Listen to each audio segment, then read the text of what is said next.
Para iniciar con esta ponencia, pues vamos a dar los puntos claves que vamos a ver durante este periodo de tiempo, ¿verdad? Vamos a hablar sobre las quemaduras, la definición de las quemaduras, la etiología de estas, la fisiopatología, el diagnóstico y el manejo y el tratamiento que se le va a dar a cada una de estas, ¿verdad? Si bien nosotros tenemos entendido, según la OMS, una quemadura, pues es una lesión que se ocasiona en la piel o otro tejido orgánico, ¿verdad? Causado principalmente por el calor o por la radiación, radioactividad, por electricidad, por fricción o por el contacto con algún producto químico, ¿sí? Esta es una definición que nos da la Organización Mundial de la Salud, puesto que una quemadura se basa principalmente en su origen, ¿sí? O sea, en su etiología. ¿Cuál es la etiología de estas lesiones, verdad? Pues si bien sabemos, la etiología o los agentes causales son muy variados, son muchos. Entonces, estos se pueden clasificar en 4 categorías, las cuales serían quemaduras térmicas, quemaduras eléctricas, quemaduras químicas y quemaduras por radiación. Cada una de estas explicadas pues a continuación, ¿verdad? Si bien pueden notar que las diapositivas están un poquito cargadas, es porque traté de colocar por lo menos un poquito de cada parte importante que se me hace a mí, pues debemos de conocer, ¿verdad? Las quemaduras térmicas, en este caso vamos a hablar de quemaduras térmicas como la causa más frecuente de consulta por quemaduras en un hospital, ¿verdad? Casi que un 85% de los casos de quemaduras van a ser por quemaduras térmicas. De este podemos hablar principalmente de dos, ¿sí? Por sólidos calientes, que vamos a notar que por sólidos calientes, pues se va a generar una quemadura más profunda, pero poco extensa, ¿sí? Pero por el contrario, la quemadura por líquidos calientes nos va a generar una quemadura más extensa, pero que generalmente va a ser menos profunda. Las quemaduras por líquidos calientes, tomemos en cuenta que también son las comúnmente llamadas quemaduras por escaldadura. Esta es una pregunta muy importante en los pases de visita de cirugía. Entonces, sabemos que las quemaduras por escaldadura van a ser por cualquier tipo de líquido caliente, ¿sí? Aparte de estos dos tipos frecuentes de quemaduras térmicas, también tenemos otro tipo de quemaduras térmicas por otro mecanismo, como por ejemplo las quemaduras por llama, ¿sí? Por llama directa, por fuego como tal, quemaduras por inhalación de humo o inhalación de vapores y quemaduras por frío, que serían las quemaduras por congelación. Estas son las más, son las menos frecuentes o las que menos vamos a poder ver dependiendo de nuestro país, ¿verdad? Entonces, acá podemos ver algunos tipos de quemaduras o que podemos diferenciar, ¿verdad? Si bien se dan cuenta que a nuestro lado izquierdo podemos ver una foto por quemaduras por escaldadura de un pediátrico, ¿verdad? Que esto es ocasionado, como ya lo mencionamos, por líquidos calientes de cualquier tipo, ¿verdad? Al lado derecho podemos encontrar quemaduras por llamas directas. Siguen siendo quemaduras térmicas, pero su mecanismo fue distinto, ¿verdad? También tenemos quemaduras eléctricas. Estas quemaduras se producen básicamente por el paso de corriente a través de un organismo. Casi siempre las lesiones por quemaduras eléctricas son profundas y no se relacionan a la superficie quemada vista. ¿A qué me refiero con esto? Cuando nosotros vemos una quemadura eléctrica, vamos a ver un punto de entrada, por así mencionarlo, ¿verdad? Pero ese punto de entrada es nada más lo superficial que estamos viendo. Una quemadura eléctrica también se puede considerar como una quemadura del 50% de superficie corporal total quemada en un paciente hasta demostrar lo contrario, ¿sí? Las quemaduras eléctricas se van a dividir siempre en alto y bajo voltaje. Esto dependiendo pues de la carga eléctrica, o sea, de los voltios, ¿verdad? Abajo de los 1000 milivoltios va a ser una quemadura de alto voltaje y arriba de esto pues va a ser una quemadura por alto voltaje. Acá podemos ver dos tipos de quemaduras, ¿verdad? Una podría ser secundaria a una quemadura eléctrica de bajo voltaje, sin embargo la otra pues por obvias razones sería de alto voltaje, ¿verdad? Una quemadura de alto voltaje podría ser un ejemplo poco común, pero que puede pasar de los pediátricos, ¿verdad? Que puedan tocar conexiones en la pared, ¿verdad? Que hay conducción eléctrica, pero su voltaje es menor. Sin embargo, las quemaduras de alto voltaje pueden ser como las personas que logran tocar los cables de alta tensión, ¿verdad? Tenemos las quemaduras químicas, ¿sí? Que estas, pues, básicamente van a ser por dos tipos de químicos, ácidos y alcalínicos, ¿verdad? Los tipos de ácidos más comunes son como, por ejemplo, el ácido sulfúrico, el clorhídrico, y los álcalis o las bases, ¿verdad? Puede ser como la soda cáustica o el amoníaco, ¿sí? Es importante saber que las quemaduras químicas más severas van a ser ocasionados por algún álcalis o por alguna sustancia básica, ¿sí? Es más nociva y es más perjudicial que una quemadura por un ácido. Y como lo menciono, pues tiene alta mortalidad, ¿verdad? Va a tener una alta mortalidad una quemadura por eso. Aparte de, o lo importante de las quemaduras por ácido, va a ser que la mayoría de los casos clínicos que nosotros veamos en un hospital van a ser por una agresión más que por un accidente laboral, ¿sí?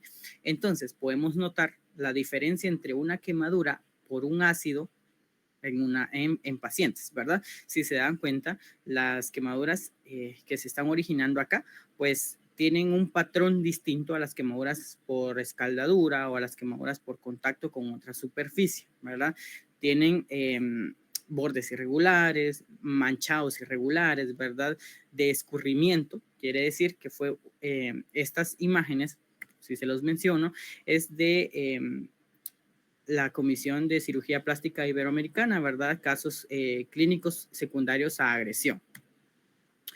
También tenemos las quemaduras por radiación, ¿sí? Son las producidas generalmente por rayos ultravioleta, pero también pueden ser por rayos X, rayos gamma, delta y beta, ¿verdad? Básicamente, o es por la mayoría de estas quemaduras pueden ser por radiación solar o por radiación ionizante, ¿verdad? Acá hay dos ejemplos distintos de quemaduras por radiación, una secundaria a la exposición solar y otra secundaria a radiación ionizante, ¿verdad? Como la radioterapia puede ser un ejemplo claro. Muy bien, entonces, teniendo en cuenta los mecanismos del origen o la etiología de una quemadura, vamos a mencionar un poco sobre la fisiopatología. Perdón por la sobrecarga de contenido en una sola diapositiva, pero es para que entendamos un poquito mejor. Entonces, vamos a saber que la piel va a tolerar el contacto con una superficie o un líquido caliente hasta de 40 grados Celsius por una mínima cantidad de tiempo o por un periodo muy breve de tiempo. Después de esto, depende del tiempo en el que esté la piel en ese contacto o depende de los grados Celsius que vaya aumentando el daño que se va a producir en la piel, ¿verdad? También, según la cirugía de Schwartz, menciona que una paciente o un paciente que se expone a temperaturas mayores a 70 grados Celsius va a sufrir de destrucción inmediata o de necrosis de la epidermis, ¿sí? Entonces, hablamos que de 40 grados para arriba vamos a sufrir una quemadura inevitablemente, pero dependiendo del contacto con el que estemos y de los grados Celsius que vayan aumentando de ahí en adelante, ¿verdad? Pero que a partir de los 70 grados va a haber una necrosis de la epidermis completa e inmediata. También la severidad de las lesiones pues va a tener relación con la transferencia de calor, ¿sí? Ahora vamos a ver eso. El índice de traspaso térmico, como lo menciona la cirugía de Schwartz, pues depende de la capacidad de calor del agente. ¿A qué me refiero? A la capacidad de transmitir energía de una superficie a otra, ¿verdad? También va a depender de la temperatura del agente. Básicamente, mientras más grados Celsius esté almacenando, pues más caliente va a ser, ¿verdad? También depende, como les mencionaba, de la duración del contacto y depende del coeficiente de transferencia de calor. Me refiero a la capacidad de transmisión de energía de una superficie a otra, ¿verdad? Y también de la conductividad específica de los tejidos, pues la piel es un completo, es un tejido bastante específico para la transmisión de calor, ¿verdad? No lo tolera como tal, por eso se ocasionan las quemaduras, ¿verdad? Entonces, teniendo en cuenta en esto, sabemos que una lesión en el tejido va a desencadenar una cascada completa de inflamación, ¿sí? Como nosotros sabemos, la piel en muchas de sus funciones, pues tiene una función de barrera, ¿verdad? Que nos impide la excreción anormal de líquidos del cuerpo, ¿sí? Aparte de su función, pues inmunológica, ¿verdad? Entonces, si nosotros destruimos la barrera y activamos la cascada de inflamación, vamos a tener una fisiopatología un poco más clara, ¿verdad? Si sabemos que una lesión a la piel me desencadena la cascada de inflamación o la ruta de inflamación, ¿verdad? Sabemos que se desencadena la cascada de citocinas, los tromboxanos, las células proinflamatorias, ¿verdad? Todo eso me va a desencadenar en la fisiopatología de las quemaduras dos cosas muy importantes. El aumento de la permeabilidad y la pérdida de la función de barrera que tiene la piel, ¿sí? Entonces, si nos vamos primero viendo la función del aumento de la permeabilidad, sí, pensamos en eso, pues, ¿verdad? Si hablamos de aumento de la permeabilidad, por lógica vamos a hablar de vasodilatación, ¿sí? ¿Qué me va a ocasionar esa vasodilatación? Pues obviamente una extravasación de líquidos al tercer espacio, ¿sí? También conocido como un edema, ¿de acuerdo? Si nosotros tenemos edema progresivo o edema que vaya en aumento, pues vamos a llegar a un punto en el que el cuerpo no va a lograr compensar esas pérdidas o esa fuga al tercer espacio y podemos ocasionar un shock hipovolémico, ¿verdad? Si nos vamos por la otra ruta de pérdida de la función de barrera de la piel, pues obviamente va a haber evaporación completa de esa agua, ¿verdad? Aparte de que tengamos líquido en el tercer espacio, vamos a tener evaporación del agua y eso va a llegar, va a repercutir en un shock hipovolémico, ¿verdad? Secundario, pues básicamente a un daño de la barrera, ¿de acuerdo? No toda quemadura me va a ocasionar un shock hipovolémico, ¿sí? Tenemos que tener muy en claro eso. No toda quemadura me va a ocasionar un shock hipovolémico y si no manejamos adecuadamente una quemadura que lo amerite, vamos a llegar a un shock hipovolémico, ¿sí? Entendiendo esto, pues es muy importante que nosotros diagnostiquemos, por ende, clasifiquemos adecuadamente una quemadura, ¿sí? El diagnóstico de una quemadura, básicamente, o de inicio va a ser clínico, ¿verdad? Pues es obvio que nosotros vamos a ver a un paciente y vamos a decir, pues está quemado, ¿verdad? Pero tenemos que basarnos también muchas veces en la etiología de la quemadura, con qué se lo hizo, ¿verdad? ¿Qué le ocasionó esa quemadura?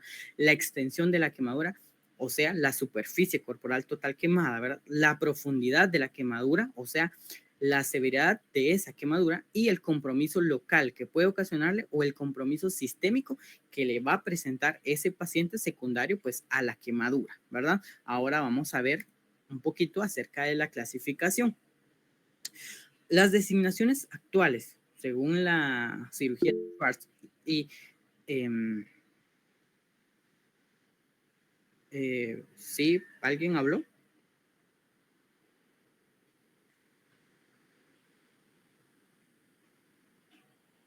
Ok, perdón, vamos a continuar. Mantenemos, si alguien tiene alguna duda, pues lo podemos dejar para al final, como ya no mencionaba su compañero. Entonces, según la cirugía de Schwartz, vamos a ver que hay algunas clasificaciones sobre quemaduras, pero también hay revistas, por ejemplo, la revista de emergencia pediátrica española, ¿verdad? Que mencionan, e incluso la revista, el manual de emergencia de Tintinali menciona las clasificaciones como primero, segundo y tercer grado, ¿verdad?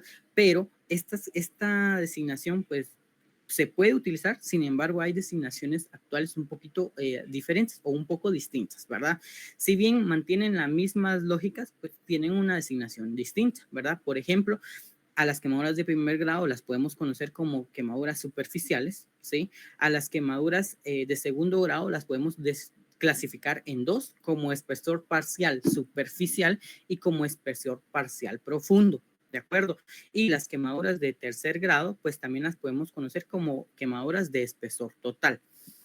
Esta imagen que ustedes ven al lado izquierdo de su pantalla quiero que la memoricen un poquito. Algunos pues las van a conocer, algunos las vamos a conocer un poquito más adelante, ¿de acuerdo? Pero es importante que las sepamos para la clasificación de quemaduras. En la clasificación de quemaduras, como les mencionaba, una quemadura superficial o de primer grado va a tener características en apariencia un poquito comunes, ¿verdad? Como eritema, van a tener edema mínimo, va a haber blanqueamiento a la presión, no hay exudados y no hay flectemas, ¿verdad? Pero la sensación es básicamente dolorosa, ¿sí? La recuperación va a variar dependiendo de la piel de las personas, pero en un máximo de una semana puede presentar una mejoría y no genera ninguna cicatriz, ¿verdad? Ahora bien, las de segundo grado, que pueden ser de espesor parcial superficial o espesor parcial profundo, varían un poquito. ¿Por qué? Se diferencian en la afectación de la dermis. Cuando hay menos del 50% de la afectación de la dermis, van a ser superficial, y cuando hay más del 50% de la dermis afectada, van a ser de parcial profunda, ¿verdad?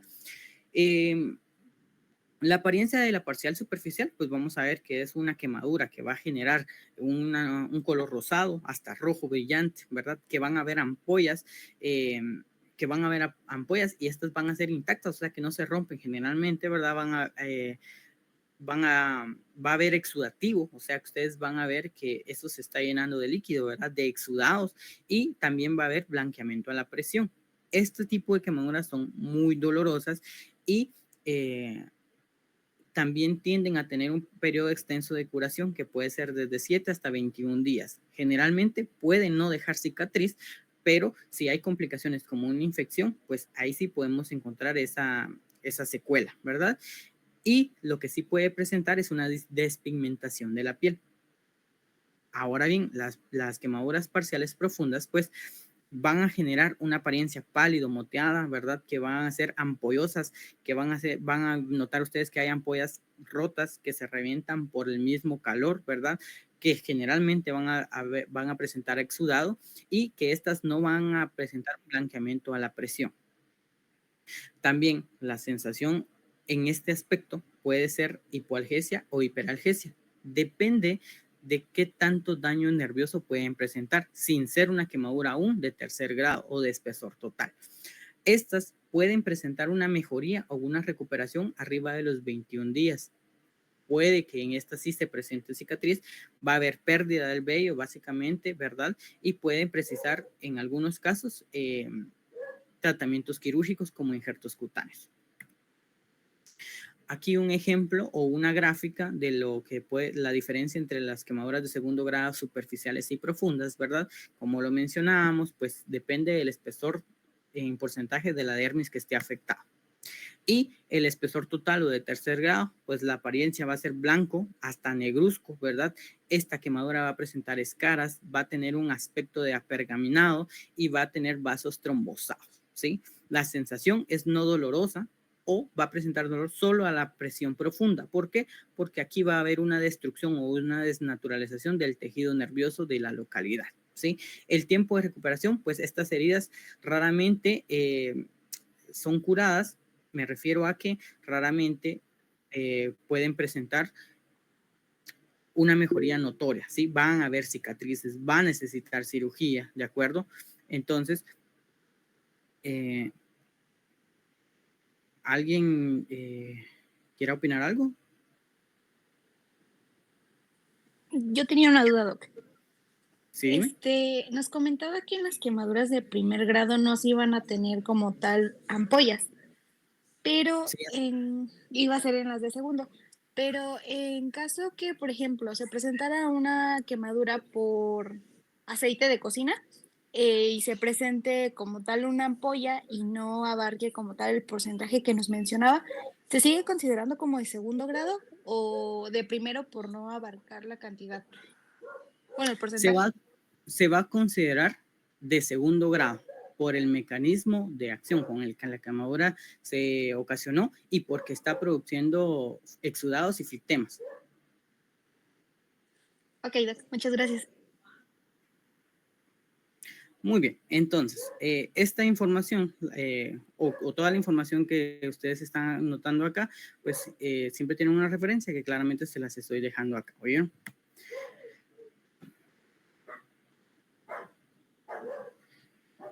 Ahora bien, vamos a hablar de la imagen que ya habíamos visto, que serían pues las zonas de Jackson, ¿verdad? Algunos de ustedes pues ya las deben de conocer. Las zonas de Jackson nos van a ayudar mucho para clasificar la profundidad de una quemadura, ¿sí? Las zonas de Jackson pues básicamente son tres, ¿sí? Una zona de coagulación, una zona de éstasis y una zona de hiperemia, ¿de acuerdo? ¿Por qué me sirven? Porque, por ejemplo, la zona de coagulación de las zonas de Jackson es la primera zona o la zona más profunda. En esta zona vamos a encontrar necrosis total del tejido, ¿sí? Quiere decir que necesitamos retirar ese tejido e injertar ese tejido, ¿verdad? Es un tejido no viable, es un tejido desvitalizado, es una pérdida de ese tejido completamente, ¿sí? La zona de éstasis es la zona intermedia, ¿sí? ¿De acuerdo? Esta zona tiene un compromiso o puede tener un compromiso de progresión hacia necrosis o de progresión hacia mejoría, ¿sí? Si no se trata adecuadamente una quemadura, esa zona de esa zona intermedia va a progresar a una necrosis. Pero si tratamos adecuadamente una quemadura, esa zona va a ir mejorando hasta ser un tejido vitalizado, un tejido viable, ¿verdad? Y la zona de, la última zona, ¿verdad? La zona de hiperemia, que es la zona más exterior, es una zona de tejido lesionado por la quemadura, pero completamente vitalizado y un tejido totalmente viable, ¿sí? Si ustedes pueden notar, por ejemplo, en la imagen B, van a notar que tenemos la zona de coagulación al centro y la zona de éstasis, que es la zona media, progresó a una zona de hiperemia. Quiere decir que mejoró, ¿de acuerdo? Logramos rescatar ese tejido. Pero en la imagen C ustedes pueden ver que la zona de éstasis o la zona intermedia, pues progresó a una necrosis. ¿De qué depende? Pues básicamente del tratamiento que nosotros le demos, ¿sí? Ahora bien, ¿por qué hace la pregunta de biopsia acá? Según la cirugía de Schwartz, menciona que es muy difícil para cualquier médico experimentado clasificar completamente una lesión por quemadura, ¿sí? Y el estudio de elección para saber de qué grado es una quemadura va a ser la biopsia, ¿sí? Entonces, el problema de la biopsia es que la biopsia va a ser de espesor total, ¿sí? Que puede generar dolor secundario a, que puede generar cicatrices y que para darnos un adecuado resultado necesitamos que el histopatólogo que vea esa muestra sea alguien muy capacitado en este tipo de muestras. Entonces, siempre se deja elección de básicamente de última elección, ¿verdad? Entonces, muy bien, teniendo esto en cuenta, pues es importante saber si ya perdón, es importante que ya sepamos la profundidad de la lesión, ¿verdad? De qué grado o de qué tipo de quemadura estamos hablando, pero también es importante hablar sobre la extensión de esa quemadura, ¿sí? ¿Cómo vamos a hacer eso? Pues con el cálculo de la superficie corporal total quemada, ¿verdad? ¿Cuál es el método de elección hasta el momento para este cálculo? Pues es la regla de los 9 de Wallace, ¿verdad? La regla de los 9 se usa para valorar grandes superficies de un modo más rápido, ¿verdad? Y generalmente debe ser en personas arriba de 14 años, de 15 años y en adultos, ¿verdad? La regla de los 9, pues nos indica que las distintas regiones anatómicas representan un 9% o un múltiplo de 9 de la superficie corporal total quemada y cada estructura anatómica pues presenta o representa un porcentaje de este. Por decirlo así, la cabeza nos va a dar un 9%, el tórax nos va a dar un 9%, la espalda un 9%, el abdomen un 9%, ¿sí? Un 9% o múltiplos ¿de acuerdo? A excepción de los genitales, que siempre nos va a dar un 1%. También tenemos que tomar en cuenta que en los pediátricos no es lo mismo, ¿sí? Cabe recalcar que la superficie corporal total es, en este caso, es una superficie corporal total modificada según Lund-Browner, ¿verdad? Esta se modifica porque en los niños, en los pediátricos, la cabeza tiende a ser más grande, por ende necesita un valor más grande, ¿verdad? Quiere decir que cabe la posibilidad de que sea la estructura que pueda representar un mayor daño al momento de una quemadura. Por esto es que se hace esta diferenciación, ¿verdad? Según el manual de urgencias de Tintinali, pues nos menciona una imagen similar, ¿verdad? Es lo mismo que ustedes ven acá, solo que en otra estructura, ¿verdad? Una estructura anatómica distinta. Muy bien. También tenemos el método Palmar, ¿verdad? En quemaduras que no son tan extensas o que son irregulares o parchadas, ¿verdad? Podemos calcularla con el método Palmar sabiendo que la palma del paciente, ¿sí? Desde el borde de la muñeca hasta la punta de los dedos equivale a un 1% de la superficie corporal total, ¿de acuerdo? Pero, por ejemplo, si solo tenemos la palma de la mano o si solo medimos desde la punta de los dedos hasta la mitad de la mano, pues lo vamos a tomar como un 0.5%, ¿de acuerdo? Acá les hago mención de los criterios de severidad según la American Burn Association para poder ver, pues, valga la redundancia, la severidad de estas quemaduras, ¿verdad? Porque no toda quemadura va a tener o va a meritar, posterior a esto les voy a mostrar una referencia a una unidad de cuidados, por quemaduras, ¿verdad? Entonces, Eh, para hacer mención de estos criterios de severidad, pues vemos que por ejemplo, una quemadura menor la podemos catalogar como una quemadura del menos del 15% de la superficie corporal quemada de primero o segundo grado en adultos, ¿sí? Menos del 10% en una quemadura de segundo grado en niños o menos de 2% de la superficie corporal de tercer grado en niños o adultos, pero que no afecten ojos, orejas, cara o genitales, ¿sí? Estos criterios, pues los describo acá o los menciono, pues no para leérselos, sino para que ustedes sepan que hay criterios de severidad sobre las quemaduras, ¿verdad?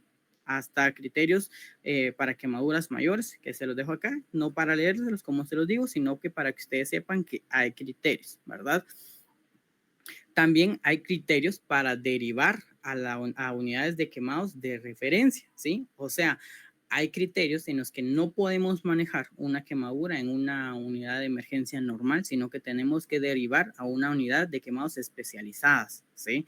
Igual, se las dejo acá, no para leerlas, sino para que ustedes sepan que estos criterios existen y que tenemos que conocerlos. Ahora bien, hablando un poco acerca del manejo sobre estas quemaduras o sobre las quemaduras en general, vamos a ver que de base vamos a iniciar con nuestro ABCDE, ¿verdad? ¿Por qué? Porque pues las quemaduras pueden presentar un daño o una lesión sistémica, ¿de acuerdo? Entonces, si nosotros pues tenemos un paciente con quemaduras, vamos a iniciar desde la A hasta la E a evaluar a nuestro paciente. ¿Cómo lo vamos a hacer? Como bien sabemos, pues la A representa el manejo de la vía aérea, ¿verdad? En los pacientes por quemaduras tenemos que tener noción siempre de que tenemos que revisar la orofaringe, la mucosa oral, el paladar, la nariz, las vibrisas, las narinas, ¿verdad? Todo en busca de señales de quemaduras por llamarada, por humo, o quemaduras que me comprometan la vía aérea, ¿sí? Como bien lo menciono, las quemaduras por humo, las quemaduras por inhalación, ¿de acuerdo? ¿Por qué revisamos la orofaringe? ¿Por qué revisamos la mucosa oral? ¿Por qué revisamos el paladar? En busca de hollín, ¿verdad? ¿Por qué revisamos las narinas? ¿Por qué revisamos las vibrisas? Por compromiso de la vía aérea. ¿Por qué? Si nosotros no revisamos eso, si se nos pasa por alto, esa vía aérea se nos va a complicar por el edema que va a ocasionar, se nos va a hacer una vía de difícil manejo e incluso se nos va a imposibilitar ventilar a ese paciente posteriormente, ¿de acuerdo? Entonces siempre se tiene que revisar eso. En el punto B, que es la ventilación, ¿verdad? Respiración y ventilación, vamos a hablar sobre el manejo de la oxigenoterapia, ¿sí? Cuando nosotros utilizamos oxígeno, cuando nosotros utilizamos oxigenoterapia. Según Schwartz, según la ABA, pues menciona que vamos a utilizar oxígeno cuando el paciente tenga más del 20% de superficie corporal total quemada, cuando haya riesgo o sospecha de riesgo de lesión de vía aérea, que es lo que vimos en el punto A, ¿verdad? Y cuando hay trauma asociado, dígase trauma cráneoencefálico, trauma torácico o trauma cerrado de abdomen, ¿de acuerdo? Cuando pasamos al punto C, pues estado circulatorio, nos vamos a enfocar básicamente en la perfusión, en el color y en la temperatura. ¿Cómo? Vamos a evaluar las extremidades, ¿sí? Todo lo distal para ver si está adecuadamente perfundido. También tenemos que tomar en cuenta la diuresis, ¿verdad? Que posteriormente la vamos a mencionar, el color haciendo referencia a que en algunas quemaduras, por ejemplo, en extremidades, hace un mecanismo de torniquete, ¿sí? La estructura apergaminada puede contraerse hasta ocasionar un torniquete que nos disminuya el flujo sanguíneo. Y la temperatura, porque como sabemos, la temperatura disminuida hace referencia a una hipoperfusión, ¿de acuerdo?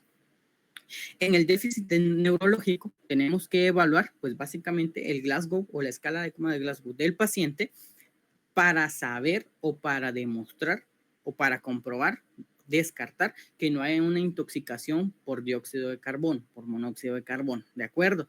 Recordemos y tenemos que tomar en cuenta que el monóxido de carbono, el CO2, ¿verdad? Es la hemoglobina tiene mayor afinidad al CO2 que al O2, ¿de acuerdo?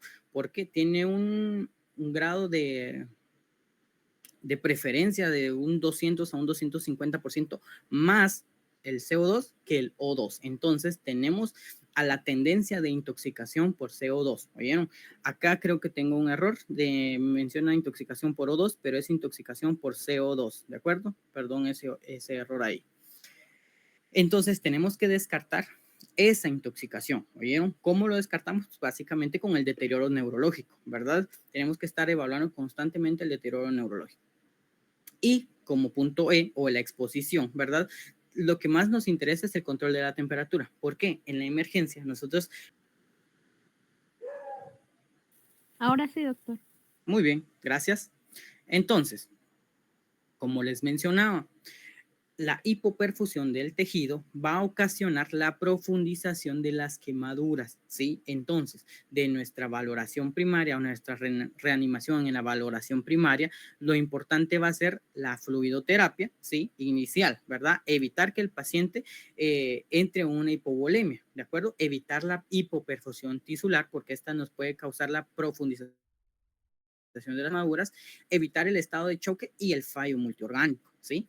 También tenemos que saber que inicialmente pues vamos a utilizar los cristaloides isotónicos y el uso de coloides pues lo vamos a dejar para después de las 24 horas, aunque actualmente se sabe que el uso de coloides no tiene mayor repercusión a bienestar en las quemaduras, entonces se deja como última opción porque actualmente no es algo de utilidad académicamente hablando, ¿verdad?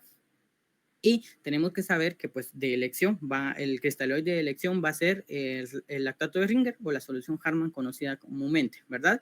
Y también tomar en cuenta que en niños tenemos que agregar dextrosa al 5%, porque en niños la reserva de glucógeno hepático se acaba muy rápido por el estrés al que son sometidos. Sí. Esto como reanimación en la valoración inicial. O sea, esto tenemos que saber de base antes de iniciar con la reanimación hídrica, ¿de acuerdo? Este es un tema muy importante. Muchas literaturas actualmente mencionan que para la reanimación hídrica tenemos que utilizar, por ejemplo, las reglas de Parkland, ¿verdad? O las de Brook, ¿de acuerdo? Recordemos que, por ejemplo, la fórmula de Parkland me habla de que tenemos que utilizar 4 mililitros por kilogramo de peso por superficie corporal total quemada, ¿de acuerdo? Aquí, disculpen, otro error en miligramos, aquí es 4 mililitros, perdón eso. Entonces, del total que me da esa solución, le voy a voy a administrarle al paciente el 50% en las primeras 8 horas y el otro 50% en las siguientes 16 horas para completarlas en 24 horas, ¿de acuerdo? Brooke me dice que tengo que utilizar 1.5 ml por kilogramo de peso por superficie corporal temada, igual en 24 horas, ¿verdad? ¿Está mal o está bien? Depende, ¿sí? Generalmente, y por estudios, por literaturas, cirugía de Schwartz me dice, manual de urgencias de Tintinali me dice que debo basar mi reposición hídrica ajustada a metas de reanimación, ¿de acuerdo? Lo traducimos, necesito yo pasarle suficiente líquido a mi paciente para estabilizarlo, pero no sobrecargarlo. ¿Por qué? Puede que en algunos pacientes me toquen hasta 5,000 mililitros más, ¿verdad? Para pasarle solución, mientras que el paciente tiene una adecuada diuresis, mientras que el paciente está perfundido, mientras que el paciente no lo requiere, ¿verdad? Y eso me va a traer problemas al paciente en lugar de mejoría, ¿verdad? Entonces es importante guiar la reposición hídrica ajustados a la reanimación a metas, ajustando esa reanimación a metas, ¿de acuerdo? ¿Cuándo yo voy a iniciar reanimación hídrica? Importante saber cuándo yo le voy a pasar solución a mi paciente para reanimarlo. En adultos, cuando la quemadura sea mayor al 20% de superficie corporal total en adultos, y en niños cuando sea mayor al 15% de superficie corporal total quemada, ¿de acuerdo? En ese momento yo inicio mi reanimación hídrica, ¿de acuerdo? Previo a eso no me sirve, sino que puedo comprometer más al paciente. Entonces, mis metas de reanimación en un adulto, ¿sí? Según un artículo de revisión en el 2020 sobre la actualización y el manejo de pacientes, ¿verdad? Vamos a tener que, como punto número 1, vamos a tener la uresis o la diuresis, ¿verdad? De 0.1 ml por kilogramo hora en adultos y de 1 ml kilogramo hora en niños, ¿sí? Si el paciente está con esa diuresis, yo tengo que mantener soluciones de mantenimiento o ir disminuyendo mis soluciones. No me sirve que mi paciente esté con una diuresis más elevada si en realidad no lo amerita, ¿de acuerdo? Schwartz me dice que mi meta de diuresis es de 30 ml hora en adultos. Si mi paciente está orinando 30 ml hora, mi reanimación va bien, tengo que reajustar la dosis, ¿de acuerdo? Entonces, Parkland se quedaría atrás y Brook se quedaría atrás, ¿verdad? Mis metas de reanimación están bien, mis soluciones tienen que quedarse ahí o ir disminuyendo, ¿de acuerdo? También tengo que ver sobre la presión, ¿verdad? La presión arterial media que esté por arriba de 60 milímetros de mercurio, me dicen que mi meta está cumplida, yo tengo que mantener mi solución o irla disminuyendo, ¿de acuerdo? La frecuencia cardíaca me puede variar, ¿verdad? No la podemos tomar como tal con una meta de reanimación porque por ansiedad, por dolor, por el hipermetabolismo que le da el estrés, ¿verdad? Por el aumento de las catecolaminas puede haber un aumento de la frecuencia cardíaca, ¿sí? La presión venosa central, que generalmente o en la actualidad no se toma como relevante o de tanta importancia, pero pues aquí la menciona, ¿verdad? Que es de 3 a 8 milímetros de mercurio como una meta de reanimación. También tenemos que estar evaluando el índice boom creatinina, que sea menor a 20, ¿verdad? Y un déficit de base menor o igual a 5, ¿de acuerdo? También tenemos que estar evaluando la FEBI, que sea normal, que no aumente, que no disminuya, ¿sí? Perdón, o que no aumente, ¿de acuerdo? ¿A qué me refiero con evaluar boom? Pues voy a evaluar función renal, ¿de acuerdo? Voy a evaluar. ¿Por qué voy a evaluar función renal? Recordemos que una quemadura del más del 20% de superficie corporal total o una quemadura eléctrica, ¿verdad? Me pueden ocasionar rhabdomiólisis. Esta rhabdomiólisis me va a ocasionar, pues, básicamente una necrosis tubular ácida, ¿sí? O sea, un daño renal. Entonces, tengo que mantener esa reanimación hídrica para que mi riñón esté depurando adecuadamente eso y no comprometer más ese riñón, ¿de acuerdo? También, pues tenemos que tomar en cuenta que la fracción de eyección del ventrículo izquierdo debe ser normal, ¿sí? No debe cambiar, porque si está cambiando, pues ya estamos en un compromiso cardiovascular. Importante de esto, el manejo del dolor, ¿sí? El paciente con quemaduras va a tener dolor inevitablemente, a excepción de que sea una quemadura de tercer grado, como lo mencionamos, ¿verdad? Y las quemaduras de tercer grado, por ser de tercer grado, no quiere decir que solo es de tercer grado, no, vienen acompañadas de quemaduras de segundo grado, ¿sí? Pueden venir acompañadas de flitemas, de ampollas, de exudados, ¿sí? Y eso va a generarle dolor al paciente. La OMS también me describe y Schwartz me describe también que yo puedo manejar el dolor del paciente, depende de pues básicamente el dolor que él tenga, ¿verdad? Puedo iniciar con la escala del manejo del dolor que ya conocemos, ¿verdad? Desde AINES y de ahí para arriba, ¿sí? De primero son AINES, después de AINES mezclados con opioides débiles. Si de verdad esto no me funciona, ya pasar a opioides potentes, ¿verdad? Pero también tenemos que tomar en cuenta que algunos de estos pacientes necesitan ser debridados, necesitan ser curados diariamente, ¿verdad? Y eso va a generar dolor. Idealmente, pues el dolor en estos pacientes se debe manejar en quirófano cuando son debridados, ¿verdad? Entonces, pero como escala de manejo, esta es la principal, ¿sí? Quiere decir que nos podemos ir guiando por esta escala del manejo de dolor, ¿de acuerdo? También las otras medidas esenciales en los pacientes con quemaduras, pues básicamente son por fármacos Actualmente, Schwartz todavía describe la sulfadacina de plata como primera elección, ¿de acuerdo? Menciona también el acetato de mefedrina, que en Guatemala pues es muy poco comercial, el nitrato de plata, ¿de acuerdo? Y otros medicamentos cuando la quemadura va mejorando, como la neomicina, la bacitracina, la polimixina B, en ungüentos o en cremas un poco más, ¿verdad? Como medicamentos o como fármacos.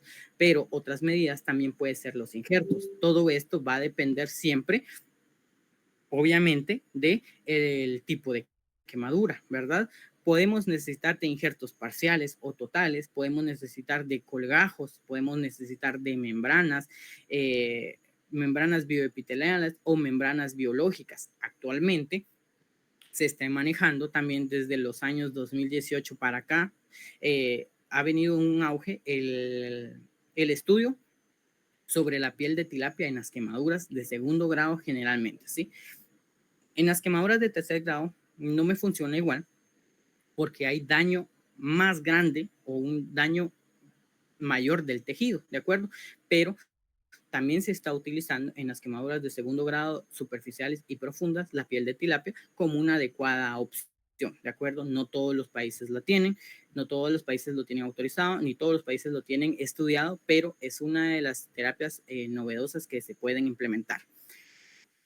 De estas medidas, tenemos que saber que algunas requieren de curaciones diarias, ¿sí? Entonces, si yo someto a mi paciente a curaciones diarias, le voy a ocasionar dolor, le puedo ocasionar estrés, ¿verdad? Estoy ocasionando gastos a nivel hospitalario, ¿sí? Todo depende, pues, básicamente del tipo de quemadura que estemos tratando, ¿de acuerdo? Entonces, siempre tomar en cuenta esto. Pero tenemos que tomar en cuenta también que el abordaje esto es multidisciplinario, ¿sí? Desde medicina interna, algunas veces con neumología, si hay lesión de la vía aérea por humo, ¿verdad? Con psicología, porque hay quemaduras en rostro, porque hay quemaduras visibles que me ocasionan problemas estéticos, con nutrición, los pacientes grandes quemados pues van a tener dificultades a la alimentación o van a necesitar una nutrición específica. El apoyo familiar por sobre todo, ¿verdad? Tenemos que tener nuestro sistema de apoyo en la familia y básicamente que este paciente va a ser derivado a cirugía o su área como tal, que va a ser la cirugía plástica, quien es la encargada de estas mejorías, ¿verdad? Entonces, tenemos que tomar en cuenta que el abordaje es multidisciplinario. Una sola persona, una sola especialidad no puede hacer que este paciente mejore solo ni con el mejor de los tratamientos, ¿verdad? Siempre necesitamos las otras disciplinas para apoyarnos en ellas, ¿sí? De esto, pues les menciono, aquí están las literaturas de donde tomé la investigación, ¿verdad?